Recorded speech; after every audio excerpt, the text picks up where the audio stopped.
just to get people's minds thinking. So, all right, Kevin, tell us about hard money. So let me qualify myself first. I know I've worked with Pavel, I think, before when I was at Veristone. You probably. But I think, for me, I like to qualify myself because I don't know if I get on one of these Zoom meetings, whether or not I listen or not, kind of dependent on who the actual narrator is. So I started in this business, Invitation Homes, which is owned by Blackstone, which is a $600 billion hedge fund.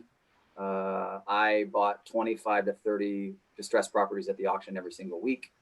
And during those weeks, I was driving 40 to 100 properties doing on-site appraisals, right? So I was knocking on the front door, meeting with some delightful people who were obviously in distressed situations. I certainly was the first person to be trouncing on their property, taking pictures. And so I developed this kind of no bullshit kind of line of conversation, which is, hey, listen, you're in a bad spot. I have a extremely large life raft. Do you want to get in? And if you want to get in, great. I'll give you the sum of all parts and allow you to help yourself out. If you don't, then that's okay too, right? Like I said, there's 60 other houses that I'll drive and other people that would like to get out of this thing before it goes to foreclosure. From there, I went to work at Veristone, which was Liberty Capital, which was a $50 million private money company in Bellevue. Dimitri Veazey's and Rhett Bordner bought it, put it into Veristone. It's now 200 million plus. I was there for 4 years, and then I left there and worked a wholesale company for Ian Morrell and Zach Lazo at Caliber, and went to Builders Capital and helped them develop their real estate arm for about a year. And then when Davis left Veristone, Davis is the analyst that was at Veristone that's analyzed over $1 billion stressed properties. He started Bellevue Funding and brought me with him. So we've been selling private money for about 2 years through Bellevue Funding, and we're a value shop, right? So this is all of our own money. We don't have to ask for permission. We're certainly not trying to fit your deal into a box. What I want to do is I want to add as much value to your deal as possible, and then I want to go to the fund and I want to beat down the pricing as much as I possibly can, right? So if you bring something with value, kind of my bumper sticker is, we'll build the Mr. Potato Head that you need to build in order to get home. So at a very high level, that's who I am. Hard money, private money is pretty simple. It's money to be lent to an investor for added value and resale. So you are obviously looking for a distressed piece of property that has a value upside. You're evaluating what the rehab costs are, and then you're dividing that number by what you think cost is going to be worth when you sell it, which is the AIR after repair value. If that number comes in around 75 or 80%, then you have a traditional 20% ROI, which is return on investment. And at that point, it kind of makes sense for you to start digging into the numbers and figuring out what you can get the house for. If you can negotiate off price, do you have a contractor that can do the work? And then ultimately, does this thing make sense? Does it make any money? That's awesome. So do you want to tell them just a little bit about, like, if they have an investor, right, that has done a hard money deal before, just because the broker hasn't doesn't mean the investor hasn't. Sure. So what do they need to send you? What are the fees, just so they can talk? Yeah, great question. So when I talk to people for the first time, they're like, hey, I have a deal and I'd like you guys to take a look at it. It's a very few things that we ask for. One, obviously, we need the property address. We're going to go and look on the realist and look on the Secretary of State to double check the ownership. The second thing is we want the purchase and sale agreement. Obviously, we want to vet the contract and make sure that it's a legally and binding contract. And then importantly, I'm looking for the close date, right? Like the majority of the phone calls I get are people with their hair on fire, and I'm like their third or fourth call, right? So they've already been through a couple of lenders and their close date is like Friday.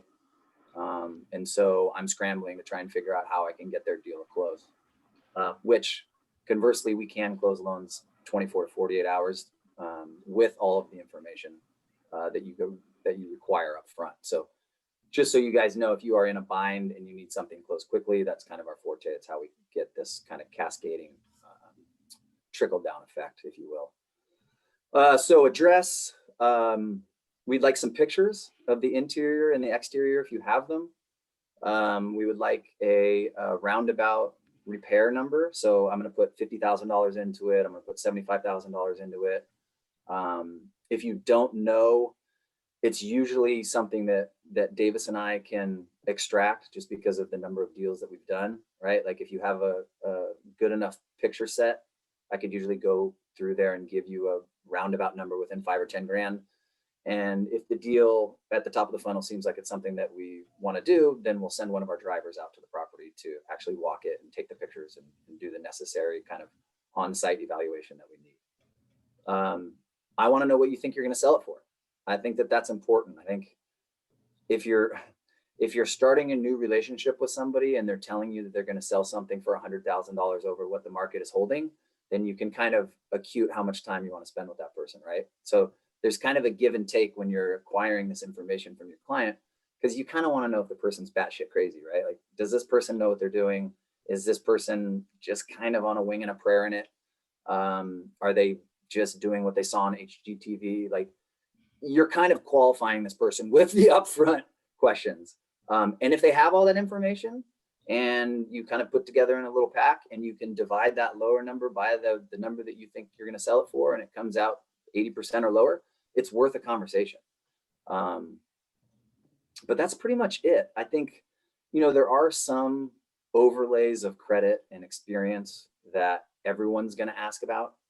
And that will just equate to added interest, right? Or some sort of overlay to where you're not getting the rock bottom interest rate day one, right? On your first deal, you're not going to get the 7.99 rate. You're going to get a 8.5% rate, or you're going to get a 9% rate. And then on your next deal, it'll be better, right? And so on and so forth. So it's just like any other business. You don't just walk through the front door and get carte blanche. But again, we're a value shop. So if you bring something with equity, my job is to make it as inexpensive as possible for you. I said earlier, I don't try and earn my money through the point structure.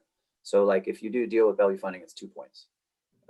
Unless you bring something that's a cash out refi that has 5 liens and I have to call and speak with all sorts of incredible title reps and how much I love talking to escrow, like the rest of you, then it's 2 points. So we're not going to do this back and forth where I'm like, hey, can I get an extra point? And that doesn't happen. So kind of standard high level is we're going to look for 15 to 20% down, depending on how good the deal is.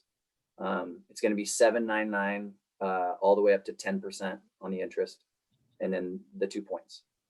Pre-COVID, we were lending at 10% down, 7.5% rate, and 2 points for 12 months, which is where I hope to get back to here very, very quickly. But like I said before, as of now, there's just a slight overlay because we got to make sure that people can pay these loans off, right? Like there's a lot of people that are in different situations than they were 3 months ago. And that's at the highest level, right? Like if anybody here understands finance at the very high level, there's billions and billions of dollars of interest that is not being paid because of this COVID thing. So there's an enormous financial crisis coming. And you just have to be very, very serious about it. I mean, you got to keep your pulse on it, right? So my advice when I'm vetting these investors is I gotta do it twice, right? Like I gotta look over their deals twice. I gotta look at where they're lending. I gotta look at the last 5 deals they sold. Like my background checks are a little bit more strenuous, and that's just the way that it's gonna have to be, I think, for the next at least quarter till Q1 or Q2. But there are a lot of deals out there. There's a ton of people that have ridiculous amounts of money in our market. And they're all looking for places to put it. I mean, they're making 0.01% interest in the bank. You have flip projects that make a 20% ROI. There's the fund. Bellevue Funding has a investor portal that you can put money into the fund, and it's a 10% guaranteed return annually. So there's all sorts of different ways that you can bring an investor to a relationship like this and teach them how to make money. Well, that's awesome. One of the things that I want to tell people who maybe don't have experience with hard money lenders is just to kind of give a little bit of background. So this is probably, 3-4 years ago, you were getting a 3-month term from Eastside Funding, and it was at, 12%. depending how many deals you did with them, right? Yeah. Like you could kind of scratch that. But they wanted 10% down. They wanted either to cross collateralize for that 10% or the cash down. Then 3 months, and you paid 2 points up front and a point on the back. Now, if you needed 6 months, right? Because guess what? It took a month and a half to get the flip done. You finally get it under contract after being on the market for 2 weeks, and you're going to be like 3 days over. You're paying another 1.5 points. So to get a 12-month term for only 2 points, it's actually a really awesome deal. I know that sounds weird, but it's different than standard lending. I mean, Kevin's not asking for, full income documentation. He may ask for some type of documentation or proof of ownership of different things. There's other ways for them to kind of do their research about someone. But if you do have a lender that has been or not a lender, investor that has been working with hard money, it's a great person to at least have them talk to him so that they have a second opinion. Because let's say they are paying 12% right now and they were putting 20% down, being able to save that 10% down could mean that they are able to do 2 projects versus 1, or the amount that they're saving in interest. I mean, if they're doing $700,000 or $800,000 projects, dropping from a 12 to a 7 or 8 is going to be a huge difference. So and there's a lot of creativity within that too, right? Like there's all the lending is interest only on the payments, right? So there's an opportunity for us to build in interest reserves.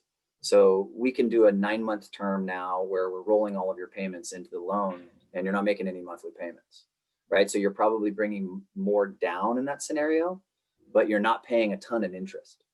So again, like when I use the term Mr. Potato Head, I really want you to envision that. Like if you can put it together in your mind, like, hey, Kevin, I want to do this, then we'll start there. Like if you can conceptualize it and it makes sense to you and the investor, then bring it to, and I'll go through it. I have no problem getting on the level, as they say, right, with creativity.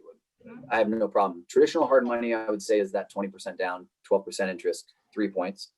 I tell people we're a value shop because, again, my goal is to beat down the pricing as much as I can, because I fight for my clients, not for the fund, because I don't get paid by the fund. I get paid by you. So that's my goal always. Now, can you put your info in the chat, like your phone number that you want people to call? Because again, you guys asked for hard money information, so here he is. Does anybody have any questions that they want to ask Kevin while he's on the phone?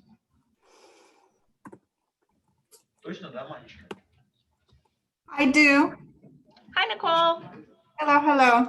Kevin, multifamily, 5 units and up. Do you do the difference for down payment if you're short and structured that way?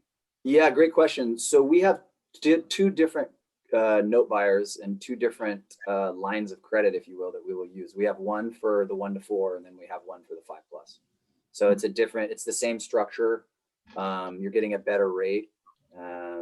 And there may be some different down requirements just because of how the project is valued as is, right? Like when you send me something, I will give you an as is value. That's my goal. Like, what is this thing worth right now on the street? And then we're going to work through the number of what it's going to take to get it home. And then I'll work with you on the ARV. But we are, again, in COVID and then post-COVID, right? Like we're working on a 30-year portfolio loan for rentals as well, which is going to be in the low 5s.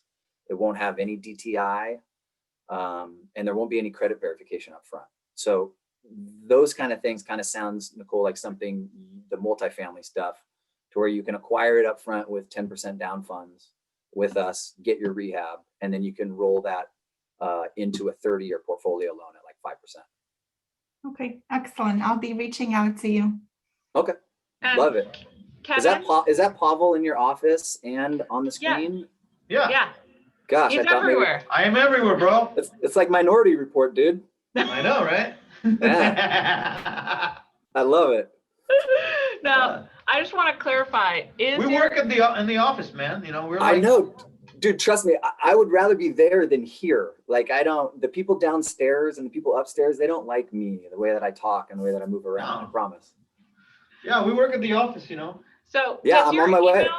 Is There it you go, bro. .com or Nope. .co? It is .co, and Okay. that is a silly reasoning. I don't ask me 100% twice. because I had a .co email for like 6 years. So I was Yeah. like, let me double check, guys, because people would always put the M on and then you never get the email. So I'm like, no, wait. So well, and conversely, my last name McFarlane, which is Irish, people love to spell it the Scottish way, which is with an E or a D. So they get it. It was Kevin.McFarlane, and I never got my emails for like a year.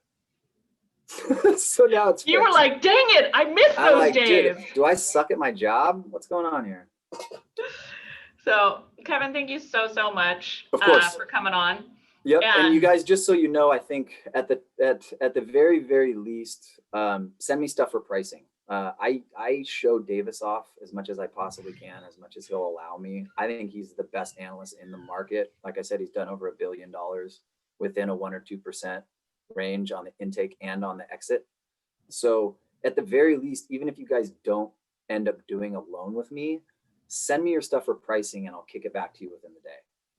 I'm not under the false pretense that I'm going to be able to do everything or that I'm going to get along with everybody. So let's just start there.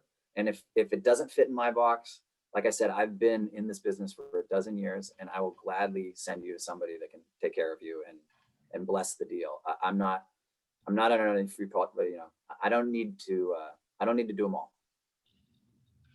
But it's nice to have someone that will say yes or no right away, because 100%. Yeah. Because ultimately what happens, and if you guys have worked with investors before, you know this, is they hold you hostage. They try and keep your deal in-house so that they can figure out a way to do it, even if they can't do it, and they know they can't do it. So you get to this place where, I'm getting these phone calls 2 days out where his hair's on fire, and he's like, my lender screwed me. They took me all the way down to this last minute, and now they can't do it. And so I'm kind of bailing these people out. So yeah, at the very least, take the pricing and do what you want with it. And as a listing broker, guys, when you have someone that says, oh, they just took your property off the market for 30 days, you're 2 days from closing, and you can say, oh, have you checked with this person? And you send them over there, and it's like, oh, sorry, you can do the deal. It definitely, like, you're the savior to the buyers, right? Because they can refi out of it in a year, whatever happened. I mean, I've had stuff show up last second on all kinds of deals. Yeah. So it is kind of another tool, even as a listing broker, because I think we always think of representing investors and only using hard money for that. Yeah. But I have absolutely referred stuff to hard money lenders when, as a listing broker, you've got this buyer who is committed and wants this property. They've already paid for appraisal. They've already paid for all this stuff. And if you can send Kevin like a complete package, it's like, oh, okay, this makes sense. Or, oh no, that doesn't make sense. Yeah, that's a great point. That's a great point. We do a lot of bailout purchases of people who need a 6-month bridge term, right? And so we can do 6 months, we can do 9 months, we can do 12, depending on what you need. A lot of times people will buy something and the house isn't ready for conventional refi, right? If they're building a rental portfolio. So they need a 90 days or 6 months or whatever the case may be. And then the exit strategy for us is actually great because you're just conventionally refinancing. So, yeah, 100%. And I'll say this to you guys, like, in our market, there's so many dynamic individuals and there are so many different strategies that if somebody asks you about investing and you do not know, you will cut off your nose to spite your face. Like, you got to know a little bit, or you got to know a guy like me who you can say 100% Bellevue Funding does this kind of stuff. Like, you got to have that full toolbox if you're going to work in this market and be successful. I truly believe that. I think that you got to at least know the verbiage, and you got to at least know where you can pass something, and your client will be handled the way that you want them to be. And you guys, I have to tell you, I've saved more deals using hard money, and it's not something where they always are able to do everything, because it's not a save all, right? This isn't like always your Hail Mary is always going to be saved by Kevin or any hard money lender. You just have to have that in your toolbox that, oh, okay, here's strategies. Because even if you have Kevin as a backup, because your lender says, well, I think I can fund, but I'm not really sure. And you're going, oh God, you know, just having him as a backup, your client knows you're working for them, that you're not just sitting back going, oh, I'm going to wait and see what happens. So here's the other thing too that I see happen a lot, which is if you know one investor, guess what? That guy knows 10 other guys, right? So if you're talking to this person, if you're talking to this person and it's the first time and you're just like, yeah, you know, if you need hard money, I got this guy. If you need traditional listing, I got this guy. And that guy's just going home and somebody's asking him, hey, how was your day? Great. I met with Nicole, and Nicole told me that she has this investor guy and I know that you invest. So here's this guy's information. So it's just the 6 degrees of Kevin Bacon, right? It works. And just in conversation, it's worth it to you guys. I promise you. It does lots of things for people's brains when you give them added value for free. It does. And it makes them feel secure that even if plan A doesn't work, you have a plan B. Yeah. Right? Good call. It makes people relax and they aren't so stressed out. For sure. Well, thank you, Kevin. I know you need to get back to your day, but I appreciate you coming on, and I know everybody else does too, because now they have a hard money contact. Yeah, you guys, honestly, reach out with any questions, and again, I'll take you on and let you off the hook quickly. I'm not here to take on too much of your day. Well, thank you. I appreciate you. Thank you, guys. Have a wonderful day. You too. So I wanted to go over a couple of things about Matrix, the updates. Have you guys had issues? Has there been any concerns? Are you guys being able to work it without a problem?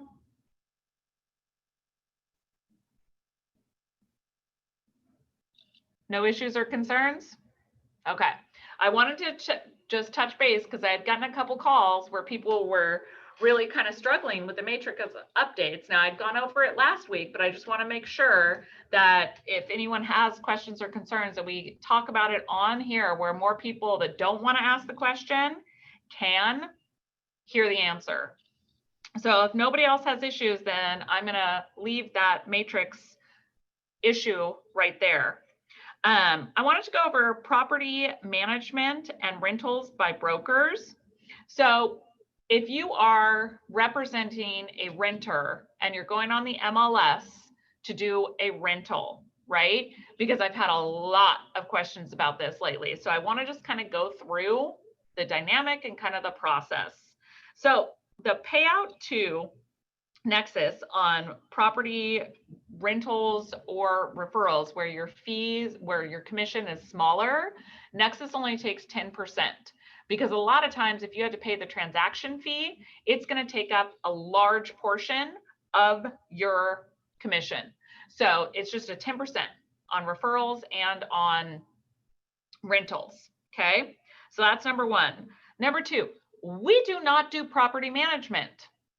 So if you are trying to be the listing broker in the MLS, what anyone's going to expect from you is that you have the full rental lease agreement, that everything is managed by the person who's listing. Because when you go to show a rental, basically all you do is show it, and then you have the person apply however that property management agency has their applications done. They pay an application fee usually, and then most of the application is done online. So representing someone to just rent the property, you need to be doing background checks and all types of things that Nexus, we're not a property management company, so we are not set up for that.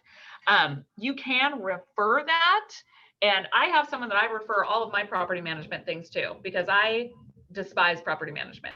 I absolutely cannot stand it. I don't like owning residential rentals. That's why I got into commercial real estate for my own portfolio, because I absolutely can't stand it. If you guys, do that, that's great for you.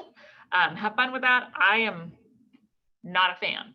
So I refer it to a property manager who has access to all of that, those tools, all of that. Then they pay you a referral. Now, if you have a property manager that you're referring investors and all those types of things to, and you're not getting a payout, guys, you should be getting a payout. You should be getting a referral from them. If you're not, talk to me and I'm happy to give you my contacts info. Also, I wanted to go over as far as rentals and property management. If you have tenants in a property right now, they can still say, we're not showing. You can put the notice up, you can say, hey, we're going to show. And if they say no, that's it, not showing. So I want you guys to be aware of that. And also, if you're going to list something, the owner, if you are selling the property, can evict the tenants. One of the only ways that you can evict a tenant right now is if you're selling or you're moving back in. Other than that, there's still no evictions. So if you're going to list something, you can have the owner handle this, give notice to the tenant that they are selling the property, and then they have, I believe it's 60 days, but that way they then can have a vacant property to show, because it's a heck of a lot easier to sell a vacant property than a property that has tenants in it, especially tenants that don't want to move. It definitely puts a wrench in things. Now, does anyone have questions about rentals, any of the property management things that I covered, or tenants?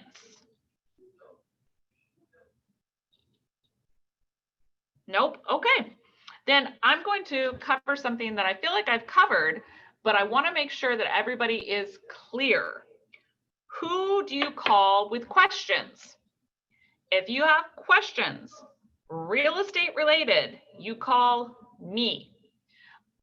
My number, 253-258-4463. If you cannot get a hold of me, you can call Managing Broker Tyler Parker at 206-450-7247. If you can't get a hold of either of us, which usually does not happen, but if for some reason you can't get a hold of either of us, wait to hear back. There is not really an emergency where you need an answer right now. I know that clients can feel like they need something right now. Your job is to keep clients calm and to explain what the law is and give them some space sometimes, guys. I understand that, you know, when it comes to a transaction that's the largest financial decision that most people make in their life, people go a little crazy. They want information, they want it right now, right now, right now. And I always say, hold on, let me double check on this. I'll get back to you. Give them some time to cool off. A lot of times on an inspection response, if there's something going on with title, an appraisal issue, any of those things that kind of throw a wrench into deals show up, you want to make sure that you're staying even keel and you're keeping them calm and you're saying, hey, let me double check. I think I know the answer, but let me double check it. And again, you can contact either of us. Now, I have people that book appointments for me. And so I have calls pretty much back to back every half hour or every hour throughout the day. So if you text me, I can respond faster. If it's a conversation that I don't feel is going to be able to be understood over text, I'll say, hold on, let me call you in just a minute. And I will call you back. But if you feel like you just cannot wait, call Tyler. He can answer the questions. So that is kind of the chain of who you contact for real estate questions. So I just really want to go through that again with you guys. Last thing that I really want to go over, open house. Guys, the open houses are going crazy. So I would love to see people, anyone that doesn't have at least 2 mutuals in contract right now, you should be holding an open house this weekend. We have plenty of listings. You can contact the listing broker and see if whoever is in the house or if it's unoccupied, where we could do open houses. It's a great opportunity to pick up buyers. It's a great opportunity for deals to be done in-house where we're double ending as far as Nexus on both sides of the transaction, which always makes things easier. I definitely would love to see a ton of open houses. Like there should be like 30 or 40 open houses this weekend that are held. Now, right now, I think we don't have 30 active listings because everything keeps selling, but I would love to see every house that the owners will allow an open house to be held in, have an open house. So If you have questions about open house regulations, right now you can have up to 5 people in the house at one time. Now, in order to really comply with what has been put out there, it has to be 5 people from the same household. Basically, it's kind of the same as restaurants where you can have 5 people at a table. If you have 2 sets of 2 in there, and as long as they're maintaining social distancing, that is something that I think you should be okay on. Again, make sure you're sanitizing, you have on a mask, and that everybody in the house is wearing a mask. It is necessary for everyone that is in a house to be masked. So let me know if anybody has any questions about open houses, and if you're looking to host an open house, you can post on the Nexus Agents page on Facebook. You can also just call the person who has a listing that you want to host an open at. There's all kinds of things. So that is really what I wanted to go over with everyone today. Does anybody have any questions, comments, concerns, anything? Also, I just got a text from Kevin with another email that you guys can email him at, and I'm going to put it in the chat.